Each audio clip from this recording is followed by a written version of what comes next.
Hey, I'm Jim Richardson. I want to welcome you to Impact Cyber Church. Today I'm going to share some things with you that I think are going to give you an incredible edge on being able to step up to really fulfill your dreams in ways that are going to be easier than you ever imagined, and going to bring you the help. You ever feel like, I just need some help? Man, if I just had somebody that was standing with me, if I just had somebody that really understood me. Well, you know something? Today I'm going to help you understand your greatest untapped resource. What if I could show you a resource that is available to you that could probably do more for you to help you live your dreams, to succeed at business, to succeed at life, just to enjoy life? What if I could show you a resource that you already have that you don't have to spend a dime on, and really accessing this particular resource would bring more harmony to your home and to your marriage than probably anything that you've ever done? Because that's what we're going to be talking about today. Your incredible resources around you that are just completely untapped. So get ready. And I'm telling you, listen, if you're one of these people, and particularly men, last month, we celebrated Mother's Day. And when I think about Mother's Day, I don't really just think about moms. I think about women and what women bring to us, and how enriched our life is because of the women that are in our lives. And so, you know what? If you're one of those places where you're saying, I am ready to double down on my love life, I'm ready to double down on the connection that I have with my spouse. And listen, if you're watching this and you're not married, you're going to learn something that's incredibly important for marriage. And you're going to discover how marriage plays into the success of your ministry, your calling, your business, your destiny in ways that you probably never understood. And in fact, you're going to learn the truth about some of the best kept biblical secrets about how to have an incredible marriage and how that contributes to your overall life success. All I can say is strap on your seatbelts and get ready. And you know what you might want to do? Get your spouse to sit down and watch this with you. This is something, if you're married or if you're engaged or if you're dating, you want to watch this with that other person, because you're going to have some things to talk over, good things to talk over, and you're going to discover together how to tap into your greatest resource that's available to you. So if you're ready, jump in, get ready. If your spouse or your fiance or if your girlfriend or your boyfriend is not there, put this thing on pause, call them, get them in the room, and here we go. We're going to go to church together with the whole wide world, because that's what's happening. We are having church with every nation in the world right now, and people are sitting in their living rooms and their bedrooms and their offices. They're listening on their phones, watching on their tablets, and they're participating in what we call Cyber Church. And I'm Jim Richardson. I want to tell you something. I want to help you have the greatest life you can possibly have as you're making this journey with God. So let's get into this thing about your greatest untapped resources. But let's just talk about women for a few minutes, because like I said, we didn't have a special program back in May for Mother's Day, but you know what? This is the first week in June, and I want to talk to you about something that I could talk about every day. And I want to talk to you something about the role that women play in reaching, discovering, defining, and bringing forth the greatest resource that you have in your life if you're a man. And I'm talking about the great resource for succeeding at business, succeeding at ministry, succeeding at life. I grew up in the South in the 50s, which basically was a very chauvinistic environment. And I don't doubt at all that, like any little redneck kid growing up in the South, that I had some misogyny in me, to some degree, some defined fixed roles of men and women in society and all that kind of stuff. But the amazing thing is this: even though I was in a macho world, a macho redneck world, the real truth is the people who had the greatest influence in my life were always women. It wasn't men. And, if you look around in America today, there are so many absentee fathers that the real truth, parenting in America, and possibly in much of the world, falls on the shoulders of women. Now, here's an interesting concept, and allow me to just dive into something that may be a little foreign to you to help you get a concept across. You know, many of you have heard the Chinese terminology yin and yang, and you think about it and you're like, what the heck is that? I don't even know what that is. Well, you know, it'd be sort of like this. They're polar opposites. Yin would be like sleeping, resting.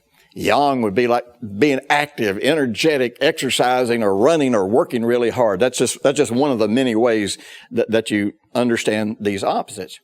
Now, in America, when a person starts getting fatigued and they can't be yang, you know, they can't be, I don't have enough energy. So what am I going to do? I'll tell you what I'm going to do. I'm going to drink a Red Bull, or I'm going to have 6 Mountain Dews, or I'm going to pour a pot of coffee down me. I'm going to get myself jacked up on caffeine, because after all, if I don't have enough energy, then I just got to stimulate more energy. Well, the real truth is that's why in America we have, one of the many reasons we have so much chronic disease, chronic fatigue, all kinds of chronic diseases come because we actually don't get enough rest. I just read an article yesterday about how that if you were getting less than 7 hours of sleep a night, you were basically killing yourself, and all the things that go wrong in your system when you don't get enough sleep.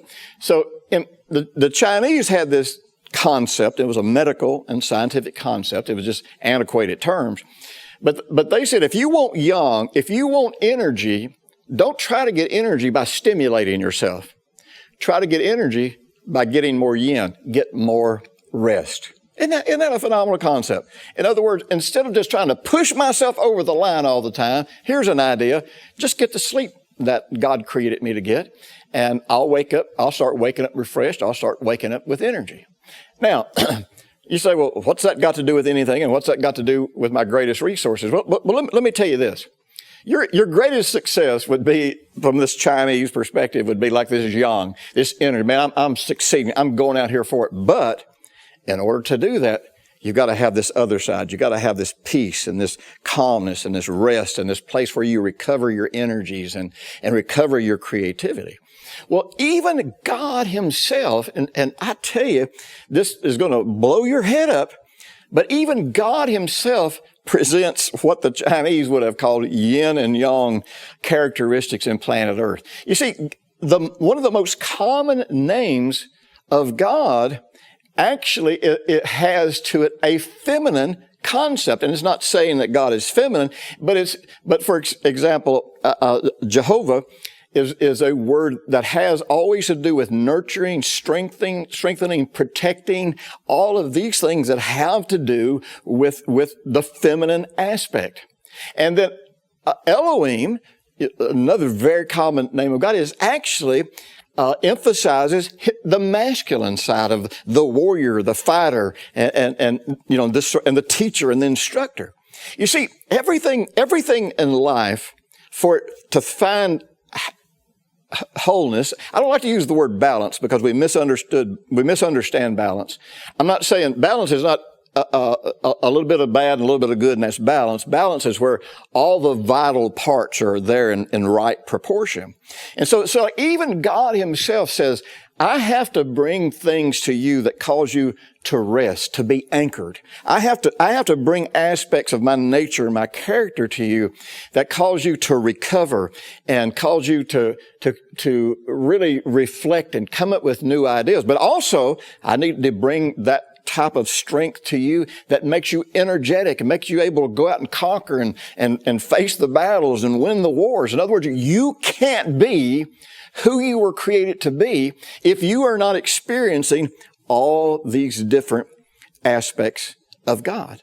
Well, the real truth is that's the way we are in real life. You know, in the English version of the Bible, we have the concept that God took a rib out of Adam and created a woman, and that woman was basically man's helper. Well, you know, that is absolutely not even what the Bible in English really ultimately presents about man and woman's relationship. But I've got to tell you, in the original language, it's not even close.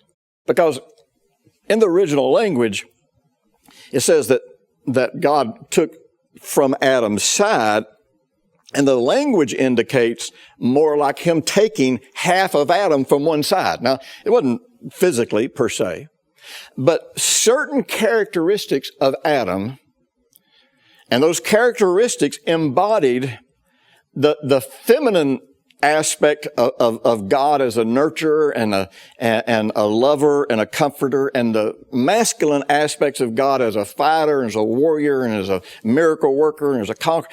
Adam possessed all of those aspects, but on some level, and I can't tell you what, nobody can tell you to what degree, but on some level, some of who he was as a whole person was taken from him to create a helpmeet, not a helpmate, not a helper, but someone created that would actually be his equal. And I got news for you.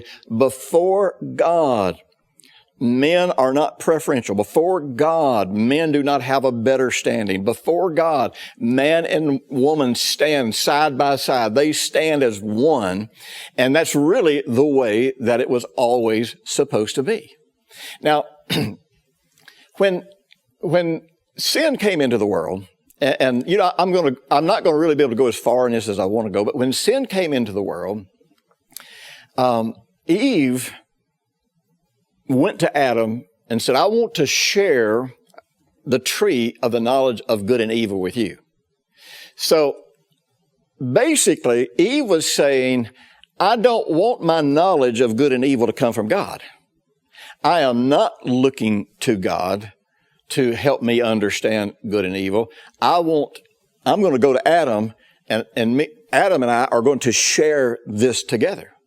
Well, so what happens is when they got what they wanted, and some of you have heard me say this before, and I can't go too far in this because we just get too far off track. But you see, a curse is never when God punishes you for something you've done. That is not at all what a curse is. A curse is when you fulfill your passion to have something that you could have with God, but because you don't trust God, you choose to try to have it apart from God, and you actually get it.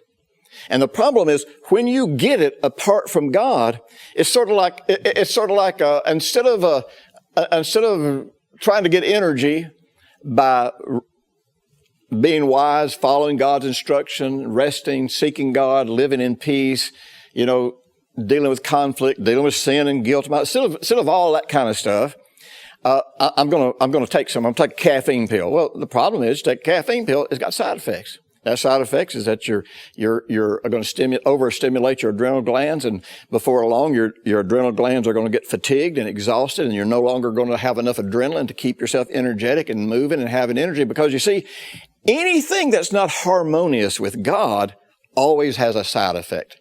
Everything that man creates, invents, it doesn't matter if it's medicine, it doesn't matter if it's automobiles, anything that man creates to try to have the life that God promised, but to try to have it without God or without respect for God's ways of doing it, always has a destructive side effect. And so the only way that we can really have life to its fullest. I mean, I'm not saying you can't be single and have life to its fullest, because I always tell people, you're not even ready to get into a serious relationship until you are whole and content in the Lord. And you can be contented single, or you can be contented married, but you're not where you're marrying because you think, I've got to do that just to be whole emotionally or spiritually.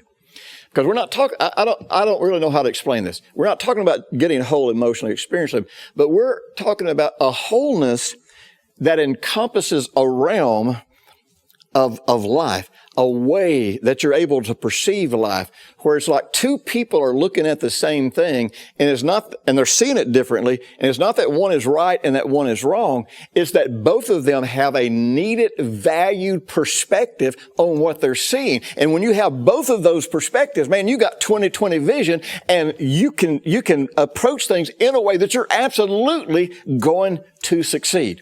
And so what we fail to understand is the most important person in our life.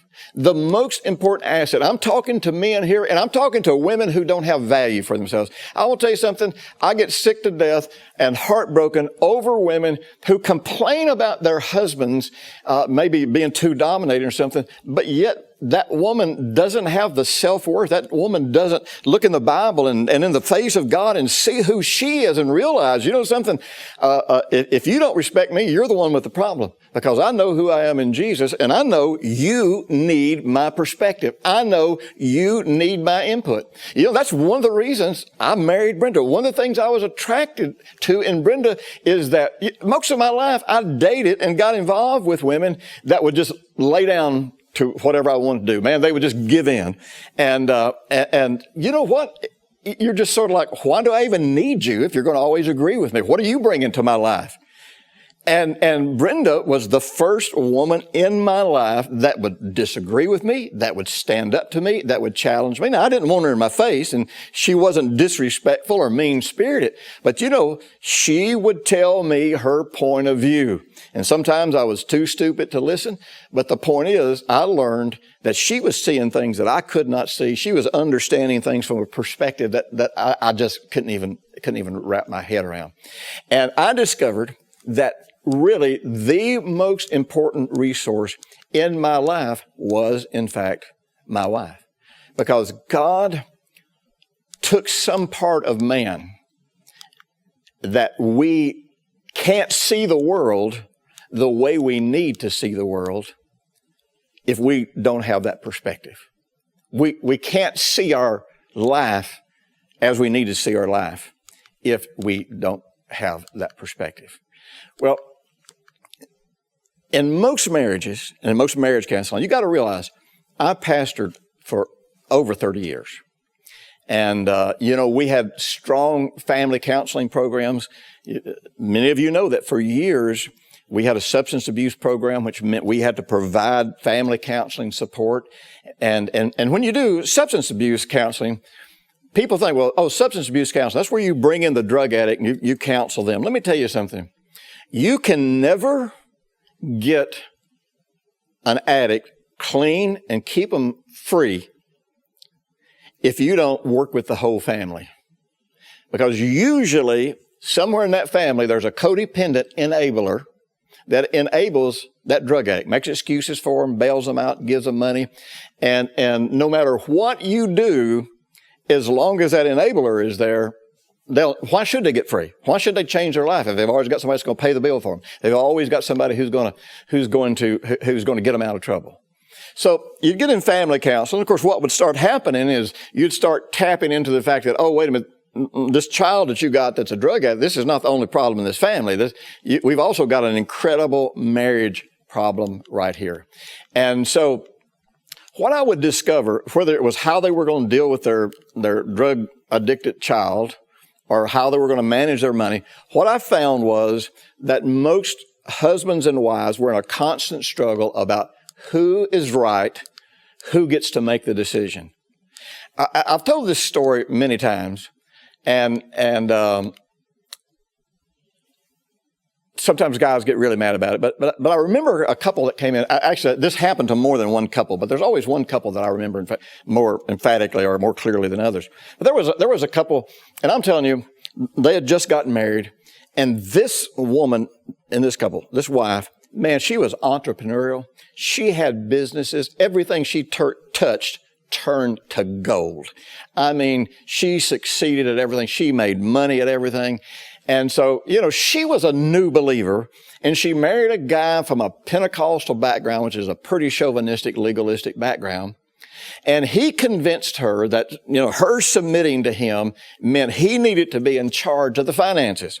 Well, I knew this guy's background. Man, he could never hold on to money. He could never make a business work. If he got money in his hands, he managed to flitter it away somehow or another, and was always broke. And so now he marries this woman that is an entrepreneur, that's a money maker, and convinces her that she's supposed to submit and that he should take over the management of the money. Well, guess what? They were broke in about 6 months, and they were divorced about a year later.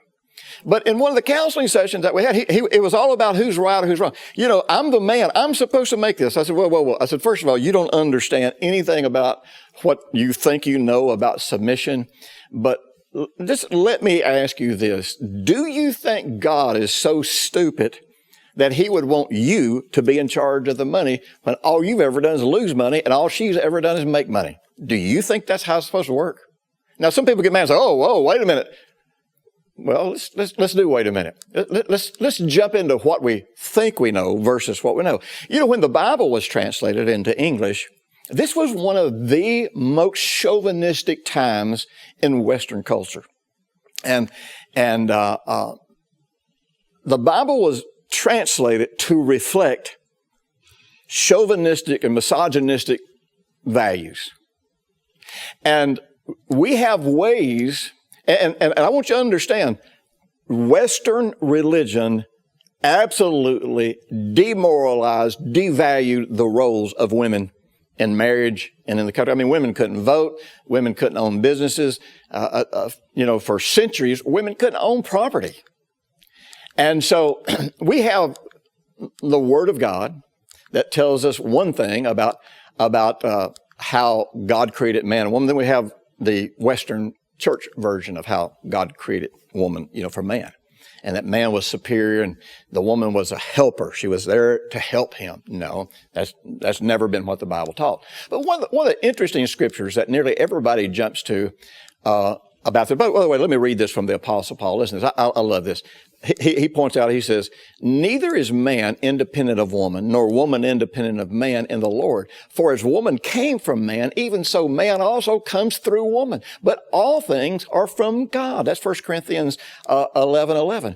See, in marriage, there's this power struggle, like one is more superior than the other, when even if you look at nature, man wouldn't be here without woman, but woman wouldn't be here without man. And so, one of the scriptures that is so twisted and so distorted is the scripture in Ephesians that I'm going to tell you is quoted more than anything else when it comes to marriage, and it's not actually in the Bible. And that is the scripture in Ephesians 5 that says, wives, submit yourselves to your husband. Did you know that's not even in the Greek language? Well, part of it is. The word submit is not in that verse. Because you see, just a couple of verses prior to that, it says, submit yourselves to one another in the reverence of God. Well, wait a minute. How can two people submit to each other? Because our Western idea is that my wife is supposed to submit, and that means totally obey.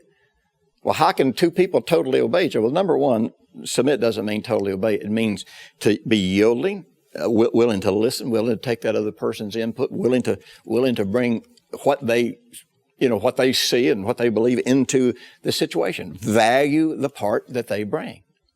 And actually what Ephesians 5 tells you in that verse, actually it says, both of you submit to each other. It says, women, unto your husband, it looks like this, and explains what it looks like. But then it says, and husbands, unto your wives, it looks like this. And it tells you what it would look like if you were actually relating to each other in a way that you respected and valued each other. Now, some of you have heard me talk about this. Man, I got to hurry. We're just about out of time. And I got an important announcement to make. I mean, do not leave before the end of this program. I got an important announcement to make for you. But when Brenda and I had not been married too long, man, we were struggling for money. I had health problems. We had legal problems, all this kind of stuff. And we were deep in debt. So I was having to work hard and be creative and entrepreneurial. So there was a business thing that I was looking at. And I went to her and I said, Brenda, I'm really thinking about doing this. And I know I can make some money at this and da-da-da-da-da-da-da. And, what do you think? And she said, Jim, you can do what you want to. And she said, I don't really understand what you do in business. I don't really understand your business. She said, but I tell you what, I understand you. And she says, what you'll do if you do this, she said, I know how you are. If you do this, you're going to end up working late every night. You're going to be away from me. You're going to be away from the kids. And you might make money, you might not make money. She said, but the truth is, it's going to hurt our family. It's going to hurt your relationship with all of our kids. And even though I don't know anything about your business, this is what's going to happen. You know what? The greatest asset in your life, men and women, one of the reasons you're a great asset, whether you do or don't understand your husband's business, you understand him. And you probably know destructive things he's going to do that he can't see from his perspective. But you know what? You can help him stay on track. You can be the resource. Real quick, like I'm not even going to get to go nearly as far in this as I would like to. But you know, the Bible talks about in the book of Peter talks about the wife being the weaker vessel. I don't have time to go into all the language about this, but that concept of weaker vessel is not really what is presenting. In the original language, this is talking about a woman is like the rigging on a ship. And see, Peter was a fisherman. He understood about boats and ships and rigging. And here's the concept of the rigging. Even though you've got a boat, even though you got a sail, even though you got the wind's blowing, and you've even got a way to steer this thing. The point is, if you don't have rigging to hold it all together, it all falls apart. You see, the Bible says that your wife is the rigging on the ship that you call your life. And no matter what you may do or may not do, it's going to be hit and miss. You're going to be on and off track if you don't have the rigging to bring all of everything else together and make it possible for you to make the journey that you want to make. So I want to tell you something. Open up to your wife. Wives, you bring your point of view to your husbands. Now listen, I'll tell you something really, really quick. One of the greatest testimonies that we get from people doing heart physics. Top testimony, fell in love with God. Second testimony, I fell in love with my spouse again.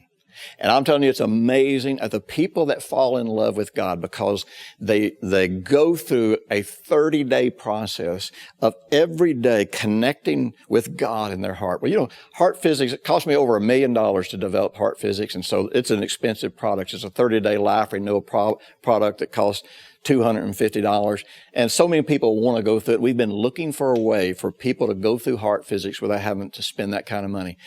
We're going to make heart physics available through Impact Unlimited. And we're going to launch it on a specific date. And if you're not involved by that date, you can't get involved because we want everybody going through heart physics at the same pace. And this means you're not going to pay the $250 price tag. You're just going to get it for the monthly subscription fee to Impact Unlimited, which is just pennies a day.